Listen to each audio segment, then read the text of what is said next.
দু-চারটা পদের তরকারি থাকলেও মাঝে মাঝে শুধু আজ এটা কিছু খাইতে মন চায়। আসসালামু আলাইকুম গাইস, কেমন আছেন সবাই? আশা করি ভালো আছেন। তো এখানে আমি আগে থেকে ডাল ভিজিয়ে রেখেছি। তো ডালগুলোকে ভালো করে ধুয়ে ব্লেন্ডার জারে দিয়ে এখন আমি ডালগুলোকে পেস্ট করে নিব। তো বুঝতেই পারতেছেন যে এখানে আমি কি বানাবো আজকে। তো ডালগুলো পেস্ট হয়ে গেছে। তো এখানে আমি ডালের বড়া বানাবো, সেই জন্য আমি পেঁয়াজ কুচি করে নিচ্ছি। তো আমি সবসময় ডালের বড়া বানাতে কাঁচামরিচ দিয়ে বানাই, কিন্তু আজকে আমার কাছে কাঁচামরিচটা ছিল না।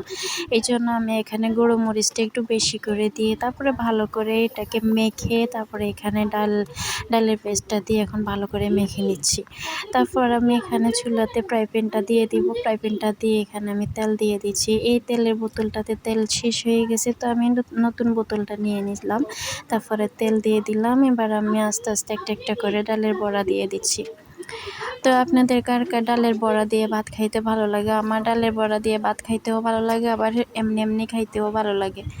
তো আপনাদের কার কার ভালো লাগে সবাই কমেন্ট করে জানাবেন। ভালো থাকবেন, সুস্থ থাকবেন, দোয়া করবেন। ধন্যবাদ।